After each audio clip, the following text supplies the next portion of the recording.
நல்லது செஞ்சாலும் கெட்டது செஞ்சாலும் அது எந்த செயல் மூலியமா செய்யறோம், அது எந்த காரகத்துவத்துக்கு கீழே வருது. ஸோ அதுதான் கர்ம பதிவு. இதுல வந்து ஒரு கேள்வி என்ன வருதுன்னு பாத்தீங்கன்னா, என்னுடைய மூதாதையர் செஞ்ச நன்மை தீமைக்கு நான் ஏன் அனுபவிக்கணும்? பொதுவா எல்லாரும் கேட்கிற கேள்வி. இப்போ வந்து பாவம்னு ஒண்ணு கிடையாது, புண்ணியம்னு ஒண்ணு கிடையாது, எதுவுமே கிடையாது அப்படின்னு சொல்லிட்டு வச்சுக்கோங்க. இந்த பிரமிட் கான்செப்ட்டுக்கு பேஸே இல்லாம போயிடும். அந்த விஞ்ஞான ஆராய்ச்சியில ஈடுபடுறவங்க, அறிவியலை தப்பா பயன்படுத்துறவங்களுடைய அடுத்தடுத்த தலைமுறையிலேயே பாருங்க, நரம்பு சம்பந்தப்பட்ட தோல் சம்பந்தப்பட்ட ஆரோக்கிய கோளாறால பாதிக்கப்பட்டவங்க இருப்பாங்க. எந்த குறிப்பிட்ட மீடியம்ல அவங்க தப்பு பண்றாங்களோ அதே கிரகத்தினுடைய காரகத்துவ கர்ம பதிவுல தான் அவங்களுடைய குடும்பம் வந்து தொடரும். இது வரைக்கும் பெண்கள் சம்பந்தப்பட்ட தப்பு அந்த குடும்பத்தில் நடக்கல, அந்த பரம்பரையில் நடக்கல, பெண்களுக்கான அநீதி அந்த குடும்பத்தில் நடக்கல. இவர் இப்பதான் ஃபர்ஸ்ட் டைம் அந்த தப்பை வந்து துவங்கி வைக்கிறார் அப்படின்னு வச்சுக்கோங்க. அதுக்கப்புறமா தான் அந்த குடும்பத்துல திருவாதிரை, சித்திரை, திருவோண நட்சத்திரத்துல குழந்தைங்க பிறக்க ஆரம்பிக்கும். பரிகாரம்ன்றது நம்மள நாமளே மாத்திக்கிறது தான் பரிகாரமே ஒழிய கோவிலுக்கு போறதோ இல்ல குறிப்பிட்ட யாகத்தை பண்றதோ ஹோமம் பண்றதோ பரிகாரம் கிடையாது.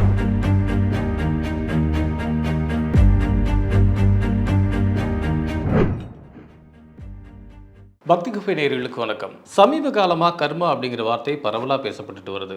அறிவியலாளர்கள் எல்லாருமே கர்மா அப்படிங்கிற ஒரு விஷயம் முற்றிலுமாக பொய், தவறு அப்படின்னு சொல்கிறாங்க. ஆன்மீகம் அறிவியலே தவறு அப்படின்னு சொல்லுது. ஸோ இதை பற்றி விளக்கமாக கேட்டு தெரிந்து கொள்வதற்காக டிஎன்ஏ அஸ்ட்ராலஜர் விஷால் அவர்களை இன்றைக்கி நிகழ்ச்சிக்கு இன்வைட் பண்ணியிருக்கோம். சார் வணக்கம். வணக்கம். இந்த கர்மாவில் பல வகையான கர்மாக்கள் இருக்கிறதா சொல்கிறாங்க. அதில் முக்கியமான 3 கர்மாக்கள் அப்படின்னு சொல்கிறாங்க. ஒன்று சஞ்சித கர்மா, இன்னொன்று பிராப்த கர்மா, இன்னொன்று பிராரப்த கர்மா அப்படின்னு. இந்த 3 கர்மாக்கள் தான் ரொம்ப முக்கியமானது அப்படிங்கிறாங்க. இந்த 3 கர்மாக்கள் முக்கியமாக சொல்ல போகிறதுக்கு என்ன காரணம்? 3 கர்மாக்கள் இவங்க சொல்கிறாங்க. அதை வந்து இவங்க அதை வந்து எப்படி அதை பிரிக்கிறாங்க அப்படின்னா, முற்பிறவி, இந்த பிறவி, அடுத்த பிறவி, அதை தான் இந்த 3 கர்மான்னு பிரித்து வச்சிருக்காங்க. அதாவது அந்த நீங்கள் சொன்ன அந்த ஆகாமிய கர்மா, சஞ்சித கர்மா, பிராப்த கர்மா, இது எல்லாமே வந்து முற்பிறவி ஒன்று, இந்த பிறவி ஒன்று, அடுத்த பிறவி ஒன்று. ஸோ இப்படி தான் இவங்க வந்து கிளாஸிஃபை பண்ணி வச்சுருக்காங்க. ஆனால் இதில் வந்து இவங்க கவனிக்க தவற அல்லது இவங்க கவனிக்காத இன்னொரு விஷயம் என்னன்னு பார்த்தீங்கன்னா, கர்மாவுக்கு வந்து 2 பெர்ஸ்பெக்டிவ் இருக்குது. அது என்ன 2 பெர்ஸ்பெக்டிவ்? இப்போ நம்ம சப்ஜெக்டினுடைய டைமென்ஷனே அதுதான் வச்சுக்கோங்களேன். இப்போ நம்ம சப்ஜெக்ட் பற்றின எக்ஸ்பிளனேஷன் தான் கொடுத்துட்ருக்கோம். டிஎன்ஏ அஸ்ட்ராலஜியில் கர்மா பேட்டர்னா என்ன அப்படின்றதுக்கான எக்ஸ்பிளனேஷன் தான் கொடுத்துருக்கோம். கர்மாவில் வந்து 2 பெர்ஸ்பெக்டிவ் இருக்குது. என்ன 2 பெர்ஸ்பெக்டிவ் அப்படின்னா, ப்ரீவியஸ் பர்த்தினுடைய நல்லது கெட்டது அதனுடைய தாக்கம் இந்த பர்த்தில், இது ஒன்று. ரெண்டாவது பரம்பரையின் மூலியமாக கிடைக்கக்கூடிய நல்லது கெட்டது, குட் இன்ஃப்ளூயன்ஸ், பேட் இன்ஃப்ளூயன்ஸ். சரி, இது இல்லாமல் பேசிக்காக கர்மா அப்படின்ற விஷயத்தை வந்து ரொம்ப போட்டு காம்ப்ளிகேட் பண்ணுற மாதிரி தெரியுது. இது வந்து இவங்க என்ன பண்ணிக்கிறாங்க அப்படின்னா, இந்த ஒரு ராகவ லாரன்ஸோட படம் இருக்குல்ல, காஞ்சனா படம் இருக்கு இல்லையா, அதாவது வில்லன் வந்து ஒருத்தவங்களை வந்து போட்டு குத்தி கொண்டுடுவார், ஸ்டாப் பண்ணி கொண்டுடுவார். மறுபடியும் அது அந்த ஆவியோ அல்லது இன்னொரு ஆளோ வந்து மறுபடியும் அதே இடத்துக்கு கொண்டு வந்து அதே இடத்துல மறுபடியும் அதே இடத்துல கத்தியால் குத்துறது. அதாவது ஒரு விஷயம் நடக்குதுன்னா அதுக்கான பனிஷ்மெண்ட் அதே ஃபார்மேட்டில் நமக்கு ரிட்டர்ன் கிடைக்கிறது. ஓகேங்களா? இதுதான் அதிகபட்சம் உங்களுக்கு கர்மா பற்றின புரிதெல்லாம் எல்லாருக்கும் இருக்குது. ஆனால் கர்மான்றது அப்படி கிடையாது. ஸோ கர்மான்றது உங்களுக்கு எப்படி அப்படின்னா, நீங்கள் ஒரு செயல் செய்கிறீங்க, அந்த செயல்னால ஏற்படக்கூடிய விளைவுன்னு ஒன்று இருக்குமா இல்லையா, அந்த விளைவில் நல்லது கெட்டதுன்னு இருக்கும்ல, அதுதான் பாவம் புண்ணியம். அவ்வளோதான், ரொம்ப சிம்பிள். செயல் விளைவு தத்துவம் இப்படி புரிஞ்சுக்கிட்டீங்கன்னா ரொம்ப ஈஸியாக புரிஞ்சிக்க முடியும். இதுக்கு வந்து நம்ம வந்து எப்படி சொல்கிறோம்னா 2 விதமாக இருக்குது, 2 விதமான கான்செப்ட் இருக்குது. அதாவது பரம்பரையின் மூலியமாக தொடரக்கூடிய கர்ம பதிவுன்னு இருக்குது, பிறவி மூலியமாக தொடரக்கூடிய கர்ம பதிவுன்னு இருக்குது. இது ரெண்டுமே பார்த்தீங்கன்னா ஒரே ஒரு லாஜிக் தான், ஒரே ஒரு நாட்டு தான், ஒரே ஒரு கனெக்ஷன் தான். அந்த லாஜிக் என்னன்றதை நான் சொல்கிறேன், அதில் எது ஹைப்போதெட்டிக்கல், எதை ப்ரூவ் பண்ண முடியுன்றதை நான் சொல்கிறேன். இப்போ உதாரணத்துக்கு ஒருத்தர் வந்து என்ன பண்ணுறாரு அப்படின்னா, ஒரு மருத்துவம் சம்மந்தப்பட்ட ஒரு தப்பு பண்ணுறாரு அப்படின்னு வச்சுக்கோங்களேன், மெடிக்கல் ஸ்கேம். அவர் வந்து ஒரு மருத்துவராக இருக்கிறாரு, இல்லை அவர் வந்து மருந்து பொருள் வந்து விற்பனை பண்ணுறாரு, மருத்துவம் சம்மந்தப்பட்ட ஒரு தவறை இப்போ அவர் வந்து செய்கிறார் அப்படின்னு வச்சுக்கோங்களேன். அப்போது அந்த மருத்துவம் அப்படின்றது எந்த மீடியம்க்கு கீழே வருதுன்னா சூரியனுடைய மீடியம்க்கு கீழே வருது. இப்போ கிரகத்தில் காரகத்துவங்கள்லாம் இருக்கும்ல, தண்ணி, சாப்பாடு, மனசு, சமூகம், அம்மா வழி உறவு, இதெல்லாம் சந்திரன். சூரியன் வந்து மருத்துவம். ஓகேங்களா? சூரியன் வந்து அப்பா, சூரியன் வந்து அரசாட்சி, நிர்வாகம், அப்புறம் சூரியன் வந்து முதலாளி. இந்த மாதிரி வந்து சூரியன் சம்பந்தப்பட்ட காரகத்துவம்னு இருக்கு, சந்திரன் சம்பந்தப்பட்ட காரகத்துவம்னு இருக்கு. அதனால தான் நம்ம கர்மா வந்து 8 விதமாக பிரித்து வச்சிருக்கோம். நம்ம என்ன செயல் செய்கிறோமோ அந்த செயல் எந்த மீடியம்னு இருக்குல்ல, நல்லது செஞ்சாலும் கெட்டது செஞ்சாலும் அது எந்த செயல் மூலியமா செய்யறோம், அது எந்த காரகத்துவத்துக்கு கீழே வருது. சோ அதுதான் கர்ம பதிவு. ஓகேங்களா? இப்போ அவர் அது சம்பந்தப்பட்ட தவறு இப்போ அவர் செய்யறாரு. அப்போ நெக்ஸ்ட் பர்த் அது சம்பந்தப்பட்ட பதிவு கொண்ட குடும்பத்துல பிறந்தாதான் அந்த நல்வினையையோ தீவினையையோ அவரால் அனுபவிக்க முடியும் இல்லையா? அப்போ நெக்ஸ்ட் பர்த், இந்த பர்த் அவருக்கு முடிஞ்சு போச்சு. அப்ப நெக்ஸ்ட் பர்த் லாஜிக்கலா அவர் எந்த மாதிரியான குடும்பத்துல போய் பிறக்கணும் அப்படின்னா, அஸ்வினி, ஆயில்யம், அனுஷம், பூரட்டாதி நட்சத்திரத்தை கொண்ட குடும்பம். அதை வந்து ஒரு, அதாவது எப்படின்னா ஜெனட்டிக்கல் கனெக்டிவிட்டின்னு சொல்லுவாங்களே, ஒரு குடும்பத்துல சுத்தி சுத்தி இந்த 4 நட்சத்திரத்தை கொண்ட குடும்பம், மருத்துவத்தை தொழிலாக கொண்ட குடும்பம், அரசியலே தொழிலாக கொண்ட குடும்பம், அந்த மாதிரி சூரியனுடைய கர்ம பதிவு ரிப்பீட்டடாக இருக்கக்கூடிய குடும்பம் மற்றும் பரம்பரை பரம்பரையில பிறந்து அதற்கான நன்மை தீமையை அனுபவிக்கணும். இதுதான் வந்து லாஜிக். ஆனா இந்த லாஜிக்ல ரெண்டு இருக்குது. ஒன்னு, பரம்பரையின் மூலியமாக நமக்கு கிடைக்கக்கூடிய கர்ம பதிவு இருக்குது, முற்பிறவின் மூலியமாக இந்த பரம்பரையில் பிறக்கிறோம்ட்டு இருக்குது. இதுல முற்பிறவிக்கு நீங்க டெஃபினேஷன் எடுக்க முடியாது, அதாவது நீங்க எவிடென்ஷியலா நீங்க ப்ரூஃப் எடுக்க முடியாது. ஆனா பரம்பரையின் மூலியமாக ஒரு நன்மை தீமை அடுத்தடுத்த தலைமுறைக்கு தொடர்றதுக்கு உங்களால ப்ரூஃப் எடுக்க முடியும். ஜாதகத்துல உங்களால ரெஃபரன்ஸ் எடுக்க முடியும், அப்சர்வேஷன்ஸ் உங்களால எடுக்க முடியும், பிராக்டிகலா உங்களால எடுக்க முடியும். ஆனா இதுல வந்து ஒரு கேள்வி என்ன வருதுன்னு பாத்தீங்கன்னா, என்னுடைய மூதாதையர் செஞ்ச நன்மை தீமைக்கு நான் ஏன் அனுபவிக்கணும்? பொதுவா எல்லாரும் கேட்குற கேள்வி.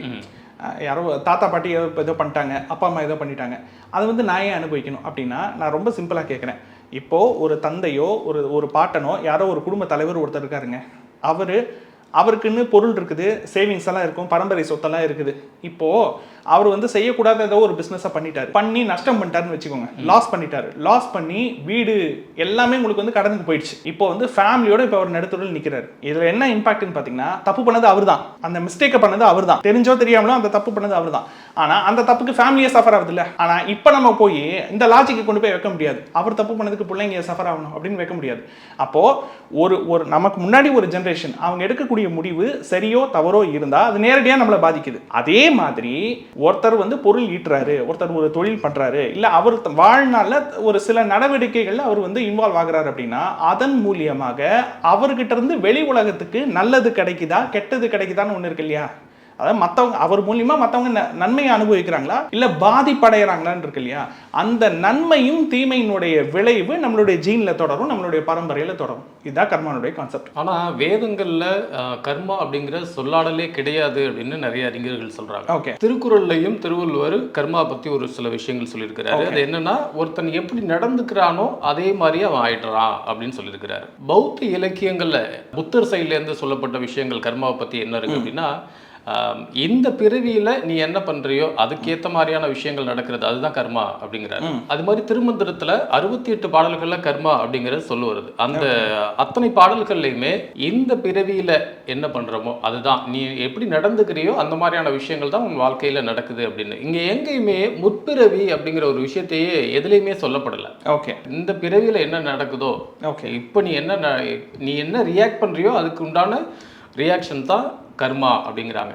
இங்க யாருமே முன்னோர்கள் கர்மா அப்படிங்கறத பத்தி வேதங்கள்லையும் சொல்லல, திருக்குறள்லையும் சொல்லல, திருமந்திரத்திலையும் சொல்லல. ஆனா நம்ம முற்பிறவிங்கிறோம், முன்னோர்களோட கர்மா அப்படிங்கிறோம். இதை எப்படி கனெக்ட் பண்ணும்? இது எப்படின்னா சார், ஒருத்தர் செய்யக்கூடிய எல்லா செயலுக்குமே அதுக்கான ரிசல்ட்டோ, அதுக்கான பெனிஃபிட்டோ, அதுக்கான ஒரு கான்சிக்வன்சஸோ அவர் வாழ்நாளுக்குள்ளேயே அவரால் அனுபவிச்சு தீர்க்க முடியாது. ரெண்டு ஆப்ஷன் மட்டும்தான். ஒன்று, அவருக்கு அடுத்தடுத்து பிறக்கக்கூடிய தலைமுறைகள் அதனுடைய கான்சிக்வன்சஸை ஃபேஸ் பண்ணுவாங்க, நல்லதா இருந்தாலும் சரி கெட்டதா இருந்தாலும் சரி. இப்போ ஒருத்தர் வந்து கஷ்டப்பட்டு பொருள் ஈட்டுறாரு அப்படின்னு வச்சுக்கோமே, அந்த பொருளை வச்சு அவர் நிலபுலன்லாம் வாங்கி ஒரு பணக்காரர் ஆகிறாருன்னு வச்சுக்கோங்க. அவர் சாகிறதுக்குள்ள அல்லது அவருடைய மரணப்படுக்கைக்கு அவர் போறதுக்கு முன்னாடி அத்தனை காசையும் அவர் வாரிட்டு சுருட்டிட்டு போக போறது கிடையாது. அதெல்லாம் யாருக்கு போகும்? கடைசியில் அவருடைய பிள்ளை, அப்புறம் அவருடைய அடுத்தடுத்த தலைமுறை வந்து அனுபவிக்கும். அதே மாதிரி ஒருத்தர் செய்யக்கூடிய நல்வினை தீவினை வேற அவரோட நிக்கிறது கிடையாது. இப்போ அதுக்கு நாங்கள் எப்படி உதாரணம் சொல்லலாம்னா, இப்போ ஒருத்தர் வந்து இப்போ ஸ்மகிள் பண்றவங்க இருக்காங்க, கொள்ளையடிக்கிறவங்க இருக்காங்க, அதாவது டார்கஸ்ட் ஜாப்னு சொல்லுவாங்க இல்லையா, அல்லது ரொம்ப வந்து ஒரு இருட்டு தொழில்னு சொல்லுவாங்க இல்லையா, அந்த மாதிரி தொழில் பண்றவங்களும் இருக்காங்க, அதுலயே லட்சக்கணக்காக சம்பாதிக்கிறவங்களும் இருக்காங்க. இப்ப அந்த மாதிரி பண்ணக்கூடிய பல பேருக்கு குடும்பங்கள் இருக்கு, அவங்களுக்கு குழந்தைங்க இருக்குது. கான்செப்ட் என்னன்னு பாத்தீங்கன்னா, அந்த குடும்பமும் குழந்தையும் எப்படி அதன் மூலியமாக அந்த தொழில் மூலியமாக அந்த ஒரு தவறான ஒரு தொழில் மூலியமா அவர் சம்பாதிக்கிற அந்த பொருளை எப்படி அனுபவிக்கிறாங்களோ, அதே மாதிரி அந்த தவறான தொழில் மூலியமா எத்தனை குடும்பம் நாசமா போச்சோ அந்த பாவத்துக்கும் அவங்களுக்கும் பங்கு இருக்கு. அவ்வளவுதான். அதாவது எப்படின்னா, நீங்க தப்பு பண்றவனுக்கு மட்டும் கிடையாது, அந்த தப்புனுடைய ரிசல்ட்டால உங்களுக்கு கிடைக்கக்கூடிய அந்த ஃப்ரூட் இருக்கு பாருங்க, அதை அனுபவிக்கிறாங்க இல்லையா, அவங்களுக்கும் அதுக்கு பங்கு இருக்கு. அதுதான் இந்த கர்மா கான்செப்ட். அது வந்து உங்களுக்கு வந்து பரம்பரையில தொடர்றதுக்கு நமக்கு வந்து ஜாதகத்துல ரெஃபரன்ஸ் எடுக்க முடியும், நம்மளால ஜாதகத்துல ரெஃபரன்ஸ் காட்ட முடியும். ஆனா எவிடென்ஷியலா ப்ரூவ் பண்ண முடியாத ஒரு விஷயம் என்னன்னா, இந்த முற்பிறவி மறுபிறவி கான்செப்ட். ஆனா இப்போ நீங்க இந்த கர்மான்ற கான்செப்ட் நீக்கிட்டீங்கன்னு வச்சுக்கோங்க, இப்போ வந்து பாவம்னு ஒண்ணு கிடையாது, புண்ணியம்னு ஒண்ணு கிடையாது, எதுவுமே கிடையாது அப்படின்னு சொல்லிட்டு வச்சுக்கோங்களேன், இந்த பிறவின்ற கான்செப்ட்டுக்கு பேஸே இல்லாம போயிடும். ஒரு பிறவின்னு ஒண்ணு நிகழுதுல்ல, அந்த பிறவின்ற கான்செப்ட்டுக்கு பேஸே என்னன்னு பாத்தீங்கன்னா, சப்ஜெக்ட் பேஸே என்னன்னு பாத்தீங்கன்னா கர்மா தான். இன்னும் சொல்ல போனா ஹிந்துயிசம்ல மட்டும் கிடையாது, ஜெயின மதம், பௌத்த மதம், ஹிந்துயிசம் எல்லாத்துலயுமே வந்து பாத்தீங்கன்னா பிறவி சம்பந்தப்பட்ட கான்செப்ட்லாம் இருக்குது. புத்த மதத்திலயும் இருக்குது, ஜெயின மதத்திலையும் இருக்குது. இன்னும் சொல்லப்போனா கிரேக்க ரோமானிய நாகரிகம் இருக்கு பாருங்க, அதுலயும் பிறவி மறுபிறவி கான்செப்ட்லாம் இருக்குது. இந்த பிறவி மறுபிறவி கான்செப்ட் வந்து நேரடியாக சொல்லப்படாத 2 சமயங்கள் எதுன்னு பார்த்தீங்கன்னா கிறிஸ்டியானிட்டியும் இஸ்லாமும். அந்த கிறிஸ்டியானிட்டியில கூட பாவ மன்னிப்புன்னு ஒரு செக்ஷனே இருக்கே. நான் என்ன சொல்றேன், உங்களுடைய செய்கையில நன்மை தீமைன்னு ஒன்னே கிடையாது அப்படின்னா அப்ப ஏன் பாவ மன்னிப்பு? கரெக்டுங்களா? ஆக இந்த பாவம் புண்ணியம் நல்வினை தீவினை சொர்க்கம் நரகம் அந்த கான்செப்ட் இருக்கு பாருங்க, பிறவி மறுபிறவி. இந்த கான்செப்ட் நேரடியாகவோ அல்லது மறைமுகமாகவோ எல்லா சமூகத்திலையும் இருக்குது, எல்லா சமயத்திலையும் இருக்குது. ஆனா அவங்க அதுக்கு சொல்லப்பட்ட பேர்கள் வந்து வேற வேற, அவ்வளவுதானே ஒழிய இந்த கான்செப்ட் இருக்குது, கான்செப்ட்லாம் இல்லாம இல்லை. ஆனா இப்போ நீங்க வந்து இதை நீங்க வந்து ஜாதகத்தில் ப்ரூவ் பண்ண முடியுமானா, நான் ஏற்கனவே சொன்ன மாதிரி தான், ஒரு குடும்பம் ஒரு குறிப்பிட்ட தப்பு பண்றாங்க, அந்த குறிப்பிட்ட தப்பு எந்த மீடியம்ல இருக்குதோ அது சம்பந்தப்பட்ட பாதிப்பு அடுத்தடுத்த தலைமுறைக்கு தொடருது அப்படின்றத அப்சர்வேஷன் மூலியமா உங்களால ப்ரூவ் பண்ண முடியும். இப்போ ஒன்றும் இல்லை, ரொம்ப சிம்பிள். அறிவை வச்சு தவறான காரியங்கள்லாம் பண்றாங்க இல்லையா, ரிசர்ச்லாம் பண்ணுவாங்க, சயின்டிஸ்ட் ரிசர்ச் எல்லாம் பண்ணுவாங்க, பேட்டன் ரைட் எல்லாம் போட்டுப்பாங்க. அதுக்குள்ளேயே பாலிடிக்ஸ் வந்து நிறைய நடக்கும். வேற ஒருத்தரோட பேட்டனை திருடி தன் பேர்ல நான் தான் கண்டுபிடிச்சேன்னு சொல்லிட்டு வெளியிடுறது, அந்த மாதிரி அறிவியல் கண்டுபிடிப்புகளில் நடக்கக்கூடிய தவறுகள்லாம் இருக்கு பாருங்க. அந்த தவறுக்கு பலியாடாக, அந்த தவறினுடைய விளைவாக அவங்களுடைய அடுத்தடுத்த தலைமுறையிலேயே அந்த விஞ்ஞான ஆராய்ச்சியில ஈடுபடுறவங்க, அறிவியலை தப்பா பயன்படுத்துறவங்களுடைய அடுத்தடுத்த தலைமுறையிலேயே பாருங்க நரம்பு சம்பந்தப்பட்ட தோல் சம்பந்தப்பட்ட ஆரோக்கிய கோளாறால பாதிக்கப்பட்டவங்க இருப்பாங்க. இவங்களாம் என்ன நினைச்சுக்கிறாங்க அப்படின்னா, கர்மானா என்னன்னா, ஒருத்தர் ஒரு குறிப்பிட்ட தப்பு பண்றாரு அப்படின்னா, இப்போ ஒருத்தர் வந்து ஒரு 10 கோடி ரூபாய் நகையை திருடிடுறாருன்னு வச்சுக்கோங்க, அடுத்தடுத்த தலைமுறையில அல்லது இவரே மறுபிறவி எடுத்து அதே 10 கோடி ரூபாய் இழக்கணும். இதான் இவங்க கர்மானா புரிஞ்சு வச்சுக்கிற விஷயம். ஆனா கர்மான்றது அப்படி ஒர்க் ஆகிற விஷயம் கிடையாது. கர்மான்றது எப்படி உங்களுக்குன்னா, ஜோதிடத்தை பொறுத்த வரைக்கும் அந்த கிரக காரகத்துவங்கள் நம்ம பிரிச்சு வச்சிருக்கோம்ல, அந்த ஒரு கிரக காரகத்துவம் சம்பந்தப்பட்ட தப்பு ஒருத்தர் பண்றாருன்னா அதே கிரக காரகத்துவம் சம்பந்தப்பட்ட வேற ஒரு மீடியம்ல அவருக்கு தண்டனை கிடைக்கும், அவருக்கு கிடைக்கும், அவருடைய பரம்பரைக்கு அந்த பதிவு தொடரும். அது அந்த கிரக காரகத்துவம் கம்ப்ளீட்டா உங்களுக்கு புரிஞ்சாதான் புரியும், இல்லைன்னா உங்களுக்கு புரியவே புரியாது. ஸோ ஜோதிட ரீதியா நீங்க இதை டிஃபைன் பண்ணணும் அப்படின்னா, ஒவ்வொரு கிரகத்துக்குமான அந்த காரகத்துவங்கள் இருக்குல்ல, 8 கர்மங்கள்னு சொல்றோம் இல்லையா, 8 விதமான கர்ம பதிவு சொல்றோம் இல்லையா, அந்த கேதுவை தவிர, ஏன்னா கேது தான் உங்களுக்கு வந்து முக்தி மோட்சத்துக்கு கடவுள், கேது தான் உங்களுக்கு வந்து பிறவி மறுபிறவிக்கு கடவுள். ஸோ கேதுக்குன்னு கர்ம பதிவு கிடையாது, வெறும் ராகு வரைக்கும் தான் இருக்குது கர்ம பதிவு. இந்த சூரியன்ல ஆரம்பிச்சு ராகு வரைக்கும் இருக்கக்கூடிய காரகத்துவங்கள் இருக்கு இல்லையா, இந்த கிரகத்துக்கு இன்னென்ன மீடியம் இருக்குது, இன்னென்ன ஃபீச்சர்ஸ்ன்னு சொல்றோம் இல்லையா, எந்த குறிப்பிட்ட மீடியம்ல அவங்க தப்பு பண்றாங்களோ அதே கிரகத்தினுடைய காரகத்துவ கர்ம பதிவுல தான் அவங்களுடைய குடும்பம் வந்து தொடரும். ஸோ அப்போ அதுக்கு நான் இன்னும் உங்களுக்கு நான் ஒரு எளிமையான உதாரணம் சொல்றேன். இப்போ உதாரணத்துக்கு ஒரு குடும்பத்துல வந்து பாத்தீங்கன்னா ரொம்ப நேர்மையா இருக்கிறாங்க, நல்லா வாழ்ந்துட்டு இருக்கிறாங்க அந்த குடும்பம், பெண்களை வந்து ரொம்ப நல்லா நடத்தக்கூடிய ஒரு குடும்பம், பெண் பிள்ளைகளை நல்லா பார்த்து கொள்ளக்கூடிய குடும்பம். அந்த குடும்பத்தில் ஒருத்தர் வராரு, ஒரு 4 பிள்ளைங்கள ஒருத்தர் இருக்கிறார். முதல் தடவையாக அவர் வந்து என்ன பண்ணுறாரு அப்படின்னா, ஆசையின் காரணமாக அல்லது இச்சையின் காரணமாக பெண்களை வந்து தவறாக பார்க்கறது, பெண்களை தவறாக நடத்துறது, பெண்கள்கிட்ட தவறான முறையில் நடந்து கொள்வது, அந்த விஷயத்தை ஃபர்ஸ்ட் இப்போ அவர் ஆரம்பிக்கிறார். இப்போதான் அவர் ஆரம்பிக்கிறார் அப்படின்னு வச்சுக்கோங்களேன். இப்போ அவரை பார்த்து மற்ற பேர் இன்ஃப்ளூயன்ஸ் ஆவாங்க இல்லையா. அப்போது இது வரைக்கும் பெண்கள் சம்மந்தப்பட்ட தப்பு அந்த குடும்பத்தில் நடக்கலை, அந்த பரம்பரையில் நடக்கலை, பெண்களுக்கான அநீதின்னு அந்த குடும்பத்தில் நடக்கலை. இவர் இப்போ தான் ஃபர்ஸ்ட் டைம் அந்த தப்பை வந்து துவங்கி வைக்கிறாரு அப்படின்னு வச்சுக்கோங்க. அதுக்கப்புறமா தான் அந்த குடும்பத்தில் திருவாதிரை சித்திரை திருவோண நட்சத்திரத்தில் குழந்தைங்க பிறக்க ஆரம்பிக்கும். நீங்கள் கேட்குறீங்க இல்லையா, இப்போது நம்ம வந்து ஒவ்வொரு கர்மாவுக்கும் சில நட்சத்திர பதிவுகள்லாம் சொல்கிறோம்ல. இப்போ சூரியன் கர்மானா நம்ம என்ன சொல்கிறோம், அஸ்வினி ஆயில்யம் அனுஷம் பூரட்டாதி சொல்கிறோம், சந்திரன் கர்மானா பரணி மகம் கேட்டை உத்திரட்டாதின்னு சொல்கிறோம். இப்போது இந்த நட்சத்திரத்தில் சுற்றி குழந்தைங்க பிறக்கிறாங்க இல்லையா, பிறந்தா இது சம்பந்தப்பட்ட அநீதி அந்த பரம்பரையில் நடந்திருக்கும், இன்னென்ன சம்பவங்கள்லாம் இந்த குடும்பத்தில் நடந்திருக்கும்னு சொல்லிட்டு நம்ம டிஎன்ஏ கனெக்டிவிட்டி வச்சு செக் பண்ணுறோம். ஆனால் இதில் வந்து ஒரு இது வரைக்கும் நம்ம சொல்லாத ஒரு விஷயம் என்னன்னு பார்த்தீங்கன்னா, இந்த நட்சத்திரங்களை ரிப்பீட்டடாக பிறக்கிறாங்கல்ல, அதில் யாரோ ஒருத்தர் ஃபர்ஸ்ட் ஆரம்பிச்சிருப்பாங்க. அதுக்கு முன்னாடி அந்த தலைமுறைக்கு முன்னாடி அந்த குறிப்பிட்ட நட்சத்திரத்திலையோ அந்த குறிப்பிட்ட கர்மாலையோ யாரும் பிறந்திருக்க மாட்டாங்க. ஒரு கேள்வி வருது இல்ல, அப்போ முதல்ல இது ஆரம்பிச்சது இல்ல, இது எங்க இருந்து ஆரம்பிச்சது அப்படின்னு பாத்தீங்கன்னா, அந்த கர்ம பதிவு அந்த குறிப்பிட்ட குடும்பத்துல இருந்தே இருக்காது. அது சம்பந்தப்பட்ட தப்ப அப்பதான் முதல்ல ஒருத்தர் துவங்கி வச்சிருந்திருப்பாரு. அதுக்கப்புறமா அது சம்பந்தப்பட்ட நட்சத்திரத்துல ஆட்கள் பிறக்க ஆரம்பிப்பாங்க. அது என்னன்னா சிம்டம், இந்த மாதிரி இந்த குறிப்பிட்ட தப்பு இந்த குடும்பத்துல நடக்குதுன்னு ஒரு வார்னிங் சிக்னல் இருக்கு பாருங்க, அந்த மாதிரி சிம்டம் மாதிரி. இப்போ நோய் வர்றதுக்கு அறிகுறின்னு இருக்கு இல்லையா, அந்த பதிவு அந்த குடும்பத்தில் ஆரம்பிக்குது. முதல்ல ஒரு ஆள் இந்த தப்பை பண்ண ஆரம்பிச்சிருக்காங்க, இதோட நிறுத்துங்கன்னு அர்த்தம். இதை நிறுத்தாம எந்த அளவுக்கு திரும்ப பண்ணிட்டு இருக்காங்களோ அந்த பதிவு அந்த குடும்பத்தையும் அழிக்க ஆரம்பிக்கும். எப்படி அழிக்க ஆரம்பிக்கும்னா, அந்த குடும்பத்தில் பிறந்த பெண்களுடைய திருமண வாழ்க்கையே சரி இருக்காது, ஆண்களுக்கும் திருமண வாழ்க்கையே சரி இருக்காது, திருமண வாழ்க்கையே பெண்களுக்கும் ஆண்களுக்கும் நரகமா போகும். ஆனா இது வந்து ஒரு ஜெனரேஷன்ல ஆரம்பிச்சிருக்காது, இது 2 ஜெனரேஷன் 3 ஜெனரேஷனா தொடர்ந்து இருக்கும். இவங்களுக்கு அப்ப தெரியாது. ஓகேங்களா. ஸோ அப்போ அதுக்கு தீர்வு என்ன சொல்றோம், தொலைச்ச இடத்துல தான் தேடணும். நீங்கள் என்ன தப்பு பண்ணீங்களோ அந்த தப்பை உணர்ந்து திருந்தணும். ஸோ இப்போ திருவாதிரை சித்திரை திருவோண நட்சத்திரத்தில் மக்கள் பிறக்கிறாங்க, சுற்றி குடும்பத்தில் பிறக்கிறாங்க.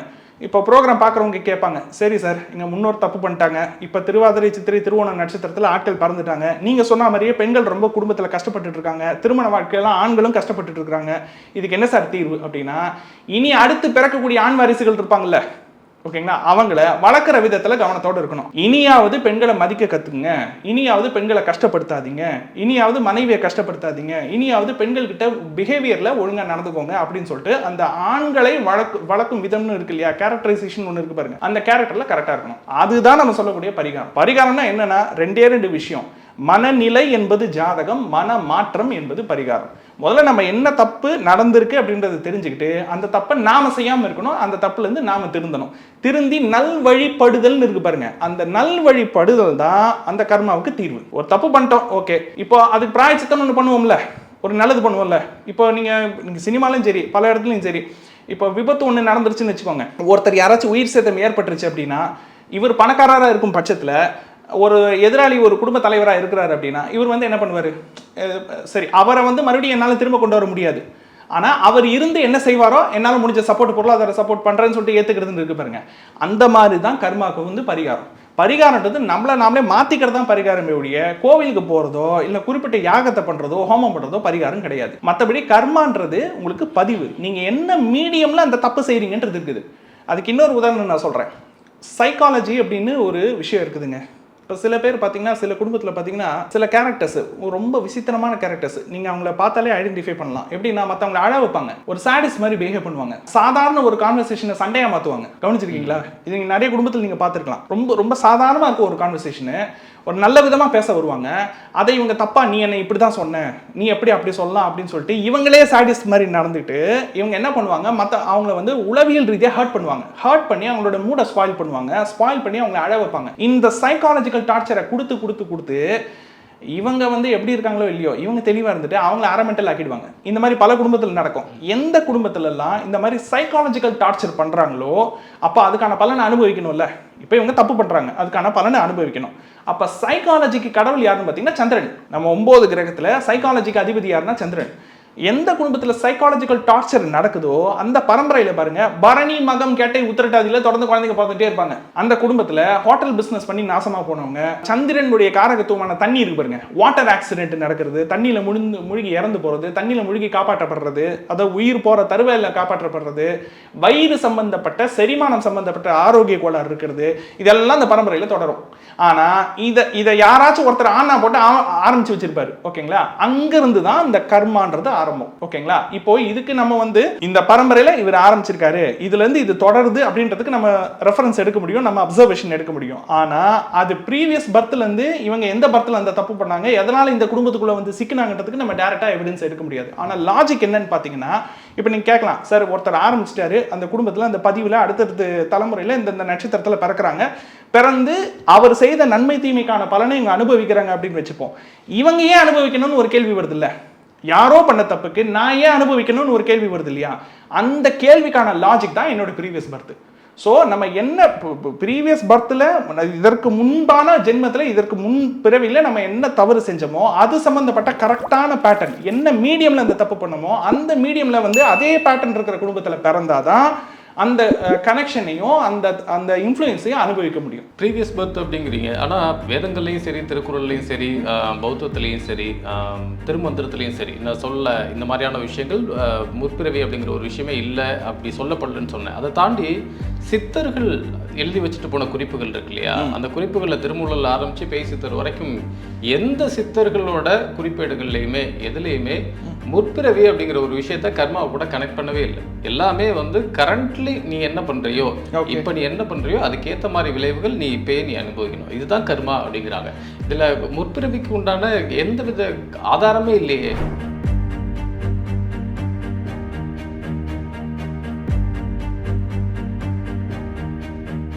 இந்த வீடியோ உங்களுக்கு பிடிச்சிருந்தா லைக் பண்ணுங்க, ஷேர் பண்ணுங்க, கமெண்ட் பண்ணுங்க. மறக்காம பெல் பட்டனை கிளிக் பண்ணிட்டு பக்தி கஃபே தமிழ் சேனலை சப்ஸ்கிரைப் பண்ணிடுங்க.